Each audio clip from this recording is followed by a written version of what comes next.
मसीह का तमाम ये संबोधि लाल है, कैसा ही रंगो रूप है पैसा ही माल है।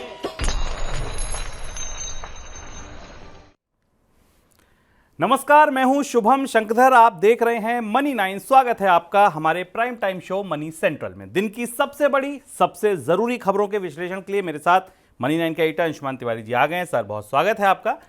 अंशुमान जी से चर्चा शुरू की जाए उससे पहले आप देखिए कौन सी बड़ी खबरों को आज हमने शामिल किया है।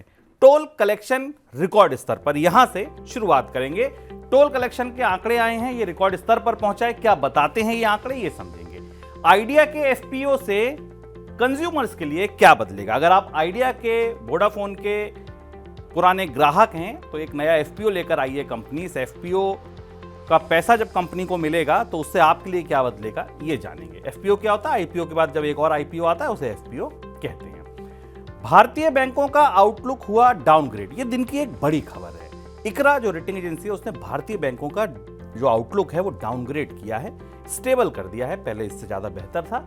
ऐसा क्यों हुआ, क्या वजह है, ये जानेंगे। ब्याज दरों में कटौती के लिए कीजिए लंबा इंतजार। अमेरिका से लेके यूरोप तक और यूरोप से लेके भारत तक सब जगह से संकेत एक से मिल रहे हैं कि ब्याज दरों में, नीतिगत दरों में जो कटौती का सिलसिला है वो अभी शुरू होने वाला नहीं है। इसके लिए आपको लंबा इंतजार करना होगा। इसके असर क्या हो रहे हैं ये आज हम डिस्कस करेंगे और कितना लंबा इंतजार करना होगा ये भी जानेंगे। तो क्या फिर लौटेगा महंगाई का दौर? जी हां, जिस हिसाब से बेस मेटल में तेजी है, कच्चे तेल में तेजी है, ऐसा लग रहा है कि वो भीषण वाली जो महंगाई थी उसका दौर लौट सकता है। क्या ये भी एक वजह है ब्याज दरों में कटौती में जल्दबाजी ना करने की? इसका भी विश्लेषण अंशुमान जी के साथ करेंगे। और चीन में गहरा रहा आर्थिक संकट, अब चीन ताबड़तोड़ फैसले ले रहा है, किसी भी तरह बस उबरना चाह रहा है। क्या कुछ दिक्कतें हैं चीन में, ये हमने आपको एक इकोनॉमिकम में भी बताया था। लेकिन अब चीन ने जो नए फैसले लिए हैं, कौन से फैसले लिए हैं, क्या असर है और वहां की जनता में कितना खौफ है, वो क्या कर रही है, ये आज आपको पता चलेगा दिन की एक और बड़ी खबर में। शुरुआत एक ईपीएफओ की खबर के साथ। ईपीएफओ के 6 करोड़ से ज्यादा सदस्यों को बड़ी राहत मिल सकती है। सरकार ईपीएफओ के दायरे में न्यूनतम मासिक वेतन की सीमा को बढ़ा सकती है। 15,000 से बढ़ाकर यह सीमा 21,000 रुपये करने पर विचार चल रहा है। न्यूनतम मासिक वेतन बढ़ने से कर्मचारियों के पीएफ और पेंशन अकाउंट में अधिक राशि जमा होगी। ऐसी खबरें आ रही हैं कि जून में बनने वाली नई सरकार लंबे समय से पेंडिंग पड़े इस मुद्दे पर फैसला ले सकती है। सर, इस फैसले का असर क्या होगा? एक तो प्रत्यक्ष असर है कि ज़्यादा जब ईपीएफ के दायरे में वेतन की सीमा बढ़ती है तो ज़्यादा लोगों को उसके दायरे में लाया जा सकता है, क्योंकि 15,000 रुपये तक की सीमा है। 2014 में 6500 रुपये ही थी, इसे बढ़ा के 15,000 रुपये किया गया था। तो इसलिए कोशिश ये है, या ये प्रस्ताव भेजा गया, इस प्रस्ताव से कापस बढ़ा होगा, इस प्रस्ताव से ज़्यादा लोग ईपीएफओ के दायरे में आएंगे क्योंकि वेतन बढ़ने के कारण। पर इसका एक दूसरा पहलू भी है जो खासा महत्वपूर्ण है बजट की दृष्टि से। सरकार की लायबिलिटी और ज़्यादा बढ़ जाएगी, क्योंकि जितना कॉर्पस बढ़ेगा, जितने ज़्यादा लोग ईपीएफओ में या पीएफ में पैसा डालेंगे, सरकार के लिए ब्याज की देनदारी उतनी ज़्यादा बढ़ेगी, उतना ज़्यादा सरकार को ब्याज देना पड़ेगा। क्योंकि आपको पता है ईपीएफ में जो इन्वेस्टमेंट है उस पर सरकार ब्याज देती है और सरकार की बचत स्कीमों का हिस्सा होता है। तो क्या मौजूदा परिस्थिति में बजट की स्थिति को देखते हुए, कर्ज की स्थिति को देखते हुए सरकार इस प्रस्ताव को स्वीकार करेगी, ये देखने वाली बात होगी। लेकिन प्रस्ताव चर्चा में आ गया है। सरकार जब वापस लौटेगी, चुनाव के बाद नई सरकार आएगी, तो शायद इसकी स्थिति स्पष्ट होगी। हाईवे के टोल नाकों से कलेक्शन 5 साल के उच्चतम स्तर पर पहुंच गया है। वित्त वर्ष 2024 में हाईवे टोल कलेक्शन सालाना करीब 35% बढ़कर 64,810 करोड़ रुपए पहुंच गया है। हाईवे टोल से सरकार ने रोज 147 करोड़ रुपए जुटाए हैं। इस राजस्व में आगे भी और बढ़ोतरी की उम्मीद जताई जा रही है। सर, क्या बता रहे हैं ये आंकड़े? दो महत्वपूर्ण बातें। एक तो ये कि भारत में टोल सड़कों की संख्या लगातार बढ़ी, क्योंकि हम आपको बता रहे हैं कि भारत का एक्सप्रेसवे और हाईवे नेटवर्क पिछले 10 साल में बढ़ा और उसमें अधिकांश सड़कें टोल वाली सड़कें हैं। जो नई सड़कें बन रही हैं उन पर सब पर टोल लगाया गया, तो टोल नेटवर्क बढ़ा है, टोल रोड का नेटवर्क बढ़ा है। भारत में सड़क बनाने वाली कंपनी एनएचएआई बुरी तरह वित्तीय संकट में है और इसलिए उसकी अधिकांश रेवेन्यूज, उसकी अधिकांश कमाई इन टोल रोड से ही होती है। तो इसलिए टोल रोड बढ़ने के कारण इसमें बढ़ोतरी आई। दूसरी महत्वपूर्ण बात है कि टोल दरें भी बढ़ी। पिछले सालों में लगातार टोल दरें बढ़ी। अब कई जगह तो टोल की दरें लगभग अंतर्राष्ट्रीय स्तर से भी ज़्यादा हो गई और महंगा टोल हो गया है। तो ये दूसरी चीज़ थी। तीसरी इंपॉर्टेंट बात है कि नए सैटेलाइट बेस्ड सिस्टम आने से फास्टैग आने से टोल का कलेक्शन काफ़ी स्मार्ट हुआ। तो इसलिए जो रियलाइजेशन है, जो लीकेज होता था, जो टोल के रियलाइजेशन में कमी होती थी, उसे भी सुधारने में मदद मिली, क्योंकि अब अधिकांश गाड़ियों पर फास्टैग है, उनके भुगतान पहले से आ जाते हैं। तो इसलिए टोल कलेक्शन की तस्वीर अच्छी दिखाई दे रही, पर टोल की महंगाई सबको चुभ रही है, परेशान कर रही है। ख़ासतौर पर जब आप ये समझने की कोशिश करें कि सरकार आपसे सड़क बनाने के लिए भी टैक्स लेती है, सड़क बनाने के लिए पेट्रोल डीजल पर भी टैक्स लगाती है, और उस टैक्स के बाद जब आप उस सड़क पर चलते हैं तो उस पर आपको टोल भी देना होता है। मॉरिशस के विदेशी पोर्टफोलियो निवेशक यानी एफपीआई को भारतीय पूंजी बाजार में निवेश के मामले में टैक्स की जो राहत मिलती थी, सरकार ने उसे खत्म कर दिया। भारत और मॉरिशस के बीच जो कर संधि थी उसमें बदलाव किया गया है और अब मॉरिशस के रास्ते आने वाले एफपीआई की सख्त जांच की जाएगी। इसके अलावा भारत से आसियान देशों के साथ व्यापार समझौते का भी रिव्यू शुरू होगा। सर, क्यों खत्म की गई है रियायत? विदेशी निवेशकों के लिए अच्छी खबर नहीं है, बुरी खबर है। बाजार में विदेशी निवेशकों की अलग बिकवाली दिखाई दी, लेकिन बाजार उन तेजी पर था। मॉरिशस से आने वाले विदेशी निवेशकों को मिलने वाली रियायतों में एक बड़ी रियायत खत्म हो गई है, यानी अब उनके निवेशों की जांच की जा सकेगी। विदेशी निवेशकों को आमतौर पर निवेश करने में एक नियम का फ़ायदा दिया जाता है, जिसको ग्रैंड फादरिंग प्रोविजंस कहते हैं। यानी इसका मतलब ये होता है कि पिछले मामलों की या पहले से चल रहे निवेश की जाँच नहीं की जाएगी, लेकिन ये भी अब इस प्रावधान का फ़ायदा भी अब मॉरिशस से आने वाले विदेशी निवेशकों को नहीं मिलेगा। और आप देखें भी तो अगर पिछले 3-4 साल में मॉरिशस से आने वाला भारत में निवेश तेज़ी से गिरा। 2019 के बाद 2000 में करीब 8.2 बिलियन डॉलर के आसपास का निवेश था, जो घटते घटते 6 बिलियन डॉलर के आसपास आ गया है। लेकिन भारत में आ रहे विदेशी निवेश पर अब सख्ती बढ़ने लगी है। मॉरिशस उसका उदाहरण है। भारत में मॉरिशस से करीब 6%, टोटल जितना एफपीआई आता है उसका 6% हिस्सा मॉरिशस से आता है। कर्ज के बोझ में दबी वोडाफोन आइडिया 18,000 करोड़ रुपए का एफपीओ लेकर आ रही है। ये एफपीओ 18 अप्रैल को खुलेगा और 22 अप्रैल को बंद होगा। एफपीओ के लिए वोडाफोन आइडिया ने 10 से 11 रुपए प्रति शेयर का प्राइस तय किया है। एफपीओ से जुटाई जाने वाली रकम का इस्तेमाल 5G साइट बनाने और 4G नेटवर्क के विस्तार में होगा। सर, उपभोक्ताओं की दृष्टि से अगर देखा जाए तो ये कैसी खबर है? अब वोडाफोन के उपभोक्ता थोड़ी राहत की सांस ले सकते हैं कि कंपनी बिजनेस में बने रहना चाहती है। ऐसा लग रहा था कि वोडाफोन अब धीरे धीरे जिस कर्ज में डूबी हुई है, नया नेटवर्क नहीं बना पा रही है, फंड्स की समस्या है और इससे बाहर हो जाएगी। पर वोडाफोन ने संसाधन जुटाने के लिए 18,000 करोड़ रुपए का फॉलो ऑन पब्लिक ऑफर लाने की तैयारी की है। इसमें से एक हिस्सा, बड़ा हिस्सा, भी स्पष्ट कार्यक्रम पता चलेगा वोडाफोन की तरफ से कि इसमें बड़ा हिस्सा जाएगा कर्ज भी चुकाने में, इसमें एक हिस्सा जाएगा सरकार को फीस भी देने में, जो सरकार ने लाइसेंस फीस में को भुगतान में देरी हुई है। और वोडाफोन एक ऐसी निजी कंपनी जिसमें सरकार भी अब हिस्सेदार हो गई है, क्योंकि सरकार की जो देनदारी थी उसके बदले सरकार ने अपने आप को उसे इक्विटी में बदल लिया था। और इसके अलावा नेटवर्क को बेहतर करने में, नेटवर्क को बढ़ाने में मदद में इसका निवेश किया जाएगा। कितना नेटवर्क बढ़ेगा, सर्विसेज कितनी बेहतर होंगी, ये देखने वाली बात होगी। पर निवेशकों के लिए भी ये स्टॉक 10 से 11 रुपए का है, क्योंकि वोडाफोन ऑलरेडी बाजार में बहुत पिटा हुआ सा स्टॉक है। तो इसलिए एफपीओ ऑफर में भी प्राइसेस 10 से 11 रुपए के आसपास हैं। लेकिन कम से कम वोडाफोन के पास फंड्स आने की संभावना बनती दिखाई दे रही है। एफपीओ कितना सफल हुआ, कितने निवेशक इसमें आएंगे, खासतौर से जो इंस्टीट्यूशनल इन्वेस्टर्स हैं वो इसको कितना अंडरराइट करेंगे, ये देखने की बात होगी। आगे बढ़ते हैं दिन की सबसे बड़ी खबरों की तरफ।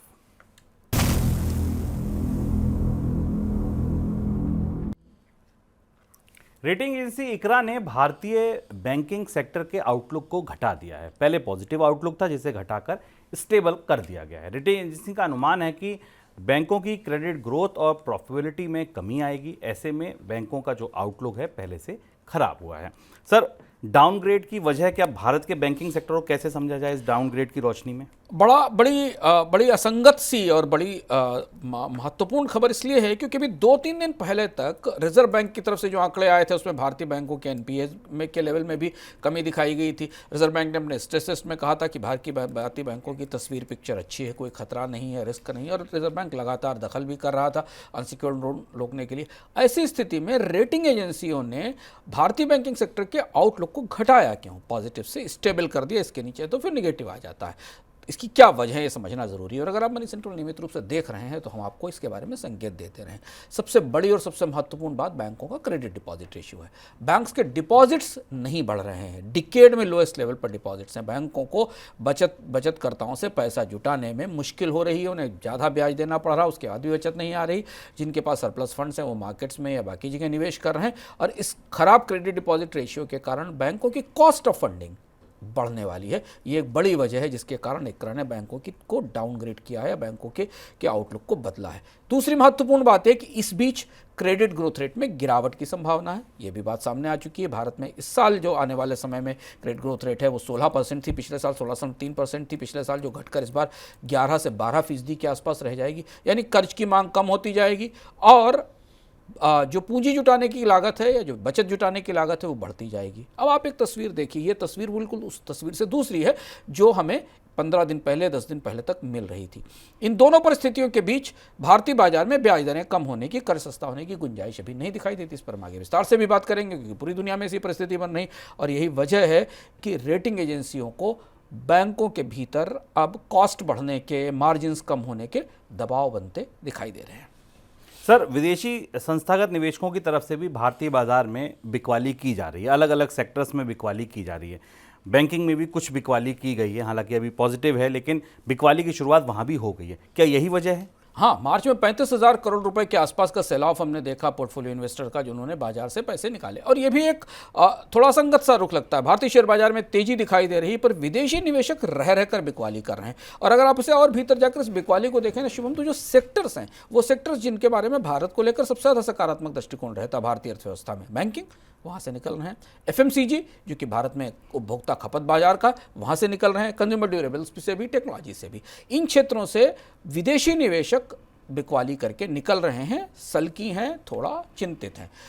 चुनाव सामने है, सरकार की संभावनाओं को लेकर तमाम चर्चाएं हैं, भारतीय अर्थव्यवस्था को लेकर अच्छे आकलन भी आ रहे हैं, लेकिन भारतीय अर्थव्यवस्था के भीतर की जो ताकत है, मांग की ताकत है, डिमांड की ताकत है, वो होती दिखाई नहीं दे रही। और यही वजह है कि विदेशी निवेशक लंबे समय का दांव लगाने से हिचक रहे हैं। और कुछ तात्कालिक वजह हैं, अमेरिका में ब्याज दरों को लेकर बनी हुई चुनौती, रुपए की कमजोरी, डॉलर इंडेक्स की मजबूती, कच्चे तेल की कीमतों में बढ़ोतरी, ये भी सारे ऐसे फैक्टर हैं जो विदेशी निवेशकों के सेंटिमेंट को, उनकी अंतर्धारणा को प्रभावित कर रहे हैं। तो भारतीय बाजार दरअसल अब दो अलग अलग दिशाओं में चल रहा है।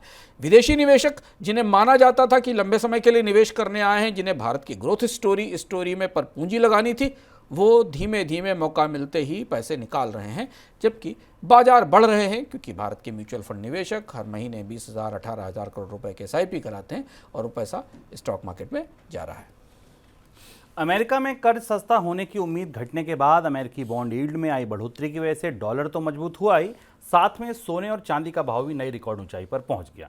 डॉलर इंडेक्स 105.5 के ऊपर है, जो करीब 5 महीने का ऊपरी स्तर है। इसी तरह विदेशी बाजार में सोने का भाव $2,400 के पार निकल गया, $2,415 की ऊंचाई तक पहुंच गया। घरेलू बाजार में सोने का भाव 72,800 रुपये प्रति 10 ग्राम के रिकॉर्ड स्तर पर पहुंच गया। घरेलू बाजार में चांदी का भाव भी 84,000 रुपये की 1 किलो चांदी हो गई। विदेशी बाजार में चांदी का भाव $30 प्रति औंस के करीब पास है, जो 3 साल का ऊपरी स्तर है। ये सोने और चांदी के अब तक के इतिहास के सबसे ऊंचे स्तर हैं। इधर कच्चे तेल की कीमतों में भी तेजी है, ब्रेंट क्रूड पर भाव $90 के ऊपर निकल गया है। सर, अमेरिका में ब्याज दरें घटेंगी ऐसी उम्मीदें थी, अब तो हम उसके करीब पहुंच रहे थे, नजरिया बदलता क्यों दिख रहा है? एकदम बाजार का मूड। और ये बात हम आपको बताते रहे कि जब भी बाजार में ये संभावनाएं बनती दिखाई देती थी, तब हमेशा लोग ये कहते थे कि महंगाई के आंकड़े को करीब से देख लीजिए, वहां हो क्या रहा। और महंगाई का जो ताजा आंकड़ा आया, उस आंकड़े ने अचानक फिर सबकी संभावनाओं पर पानी डाल दिया। और ये अब जो सालाना महंगाई दर है वो 3.8% के आसपास है। और जेरोम पावेल जो ये बात लगातार कहते आ रहे हैं कि वो ब्याज दरों में कमी नहीं करेंगे क्योंकि महंगाई अभी तक पराजित नहीं हुई, हारी नहीं है। ये एक महत्वपूर्ण फैक्टर था। इसके साथ कच्चे तेल की, कमोडिटीज की कीमतों में बढ़ोतरी दिखाई देने लगी, यानी अमेरिका में महंगाई और बढ़ने की संभावना दिखाई दे रही। और इस वजह से पूरे बाजार में अचानक तस्वीर बदल सी गई। सोने में तो सनसनीखेज तेजी है, सोने की तेजी तो चौंकाने वाली, आश्चर्यजनक तेजी है, कहीं ना कहीं बबल जैसी स्थिति दिखाई दे रही है। कच्चे तेल की कीमतों में बढ़ोतरी अब वापस लौट आई है क्योंकि ओपेक देशों ने पिछले 6 महीने 7 महीने में जो तमाम कवायद और कोशिश की थी उत्पादन में घटाने की, उसे उत्पादन को घटा लिया है और चीन की संभावित मांग में कमी को भी एडजस्ट कर लिया है। और इसलिए अब बाजार में कच्चे तेल की आपूर्ति सीमित है। तो पूरी तरह से ये पूरा माहौल जीरोम पावल या फेडरल रिजर्व या दुनिया भर के बैंकों की उम्मीदों से बिल्कुल उल्टा होता जा रहा है। जबकि ये साल की शुरुआत तक, जैसा शुभम कह रहे थे, माना जा रहा था, साल की शुरुआत तक ये माना जा रहा था कि दूसरी तिमाही तक स्थितियां नियंत्रण में आ जाएंगी और कहीं ना कहीं से थोड़े बहुत संकेत आने लगेंगे कि कर्ज सस्ता होगा। वैसा होता नहीं दिखाई दे रहा है। सर, फिर क्या आपको लगता है महंगाई वापसी करेगी? चांदी की कीमतें महंगी हैं, बेस मेटल महंगा, कच्चा तेल महंगा, यही कोर इन्फ्लेशन बनाते हैं। तो क्या आपको लगता है कि यहां से महंगाई फिर से वापसी कर सकती है? तात्कालिक तौर पर अगर आप देखिए कि पिछले 1 साल 1.5 साल के अंदर पूरे कमोडिटी स्पेस में काफी बदलाव हुए। कॉपर की कीमतें देख लीजिए, कॉपर की कीमतों में बढ़ोतरी दिख रही, चांदी सोने की कीमतों में तो बढ़ोतरी है ही। अब दुनिया के कमोडिटी प्रोड्यूसर्स ने घटती मांग और मंदी की संभावनाओं के हिसाब से अपने को एडजस्ट कर लिया। आप कहेंगे मंदी की संभावना, चीन की स्थिति यह है कि चीन में तेज गिरावट आती है, 5% से कम की आर्थिक विकास दर तो रहनी ही है, तो मंदी संभव है और चीन में एक छोटी मंदी तय है। यूरोप की 3-4-5 बड़ी अर्थव्यवस्थाएं मंदी की स्थिति में, न्यूजीलैंड, ऑस्ट्रेलिया, कनाडा, सब में गिरावट दिखाई दे रही। तो कोविड के बाद जो पेंटअप डिमांड आई थी और जो मांग आती दिखाई दी थी, उसके बाद जो खतरा था कि एक डिप आएगा, उस डिप की तैयारी कमोडिटी बाजार ने अपने तरफ से कर ली। जैसा काम ओपेक देशों ने अपने कच्चे तेल के उत्पादन को लेकर किया, वैसा ही काम दुनिया के कमोडिटी प्रोड्यूसर्स ने भी किया। उन्होंने भी अपनी क्षमताएं सीमित कर दी, उत्पादन क्षमताएं सीमित की, और अब वो कमोडिटी में तेजी का एक साइकिल फिर शुरू हो गया, क्योंकि उन्हें यह पता है कि आने वाले समय में मांग कम होने वाली है और उस हिसाब से आपूर्तियां सीमित कर दी गई। तो बात बिल्कुल सही है कि पिछले 1-1.5 साल की जो पूरी कवायद दुनिया भर के केंद्रीय बैंकों ने की थी, चाहे वो फेडरल रिजर्व हो, यूरोपियन सेंट्रल बैंक हो या बैंक ऑफ इंग्लैंड हो या भारत का रिजर्व बैंक हो, महंगाई को कम करने की और कोर इन्फ्लेशन को कम रखने की पूरी दुनिया में, वो फिर पलटती दिखाई दे रही है। ऐसा लग रहा है कि यहां से महंगाई की एक और नई लहर आ सकती है, जो ब्याज दरों में कमी और सस्ते कर्ज की संभावनाओं को फिर 6 महीने साल भर के लिए पीछे धकेल सकती है। शायद इसी वजह से कोटक महिंद्रा बैंक के संस्थापक उदय कोटक ने कहा कि वैश्विक महंगाई और कच्चे तेल का भाव ज़्यादा होने की वजह से भारत में लंबे समय तक ब्याज दर ऊपर रह सकती है। बुधवार को जारी हुए अमेरिका के महंगाई दर के आंकड़ों के बाद उदय कोटक का ये बयान आया है। पिछले हफ्ते हमने आपको बताया था कि अमेरिका में और चीन में तनातनी शुरू हो गई है। उसका एक उदाहरण और सामने आया। यूएस की एयरलाइंस ने अपनी सरकार से अमेरिका और चीन के बीच अतिरिक्त उड़ानों को मंजूरी देने से मना किया है। एविएशन इंडस्ट्री का मानना है कि इससे चीन को ज़्यादा फायदा होता है। अमेरिकन एयरलाइंस ने इस मामले को लेकर secretary of state Antony Blinken और ट्रांसपोर्ट सेक्रेटरी पीट बटिगिए को चिट्ठी लिखी है। अमेरिकन एविएशन इंडस्ट्री और यूनियंस का कहना है कि चीन ने कोविड महामारी फैलने पर अपने बाजार को बाकी देशों की एयरलाइंस के लिए बंद कर दिया था और ऐसे नियम लागू किए जिनका अमेरिकी एयरलाइंस पर अब तक का बुरा असर पड़ा।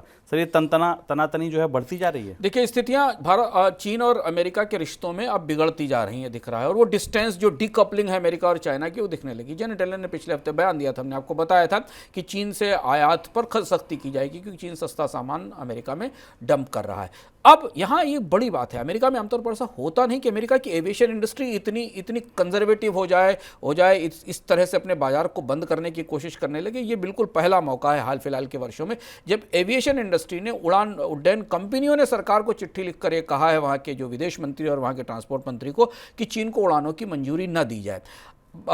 अमेरिका और चीन के बीच उड़ानें अब प्री कोविड लेवल तक आ गई हैं। चाइना करीब 35 से 50 पर वीक के हिसाब से चीन की एयरलाइंसेस अमेरिका से राउंड ट्रिप चलाती हैं और अब तैयारी इस बात की है कि इन उड़ानों को बढ़ाया जाए।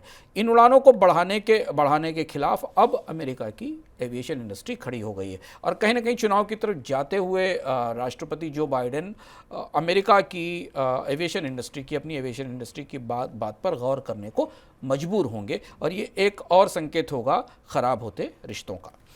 प्रॉपर्टी संकट में फंसे चीन में रियल एस्टेट सेक्टर को गति देने के लिए प्रयास तेज किए जा रहे हैं। चीन के कई शहरों में प्रॉपर्टी खरीदने के लिए नियमों में ढील दी गई है।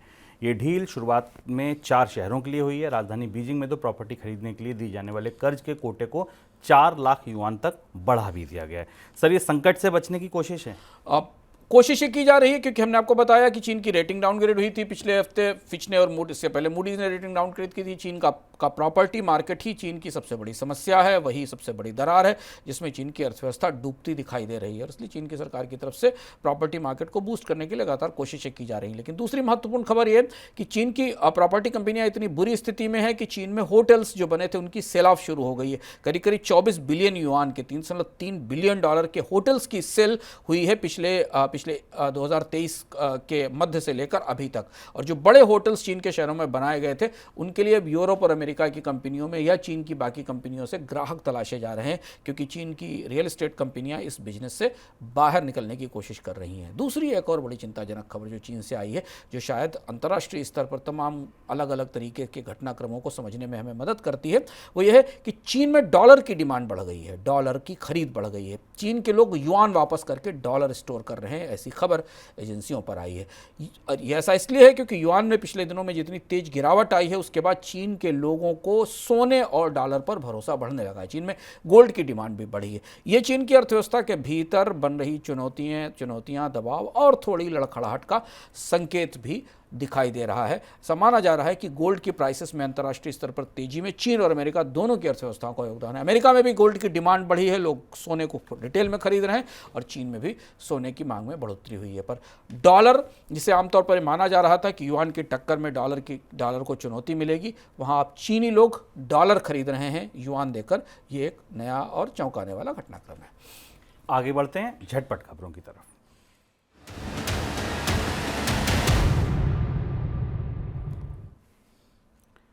टेलीकॉम कंपनी भारती एयरटेल भारती हेक्साकॉम की शेयर बाजार में 32% प्रीमियम पर लिस्टिंग हुई है। शेयर का इशू प्राइस 570 था, जबकि लिस्टिंग 755 रुपये पे हो रही है। भारती हेक्साकॉम का आईपीओ करीब 30 गुना सब्सक्राइब हुआ था और इस आईपीओ से कंपनी ने कुल 4,275 करोड़ रुपए जुटाए हैं। इंडियन फार्मा कमीशन यानी आईपीसी ने नीमोस्लाइड को लेकर अलर्ट जारी किया। आईपीसी ने अपनी चेतावनी में कहा है कि इस दवा के इस्तेमाल से स्किन पर चकत्ते हो सकते हैं।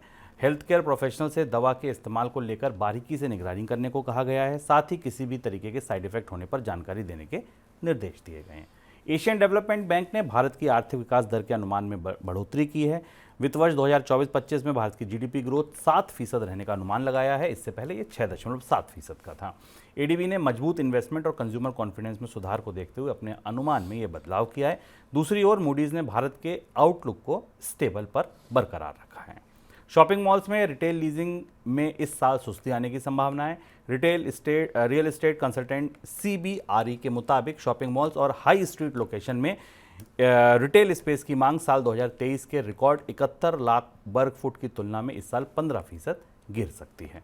सर, कोई टिप्पणी आपकी? मूडीज की रिपोर्ट इसमें महत्वपूर्ण है। एडीबी ने भी अपनी रिपोर्ट में ये बात कही है कि भारत में महंगाई का दबाव बना हुआ है, लेकिन अगर विदेशी निवेश बेहतर हुआ तो शायद भारत की आर्थिक विकास दर 7% के आसपास पहुंच जाएगी। पर मूडीज ने भारत के आउटलुक को अभी भी स्टेबल रखा है, इसमें कोई बढ़ोतरी नहीं की, ये समय की बात है। और एक और बात मूडीज ने अपनी रिपोर्ट में कहा है कि भारत में राजनीतिक तनाव बढ़ रहे हैं, राजनीतिक खींचतान ज़्यादा बढ़ रही है, जिसका असर अर्थव्यवस्था की सेहत पर, अर्थव्यवस्था की ग्रोथ पर पड़ सकता है। तो ये था हमारा आज का मनी सेंट्रल। अगले हफ्ते सोमवार को फिर से आएंगे। इससे पहले रविवार को आएंगे इकोनॉमिकम लेकर। सर, इकोनॉमिकम में इस बार क्या खास होगा? इकोनॉमिकम में हम आपको आज इस बार उन आंकड़ों के बारे में या उन जानकारियों से परिचित कराएंगे जो शायद अभी तक आपकी नज़र से नहीं गुजरी होंगी।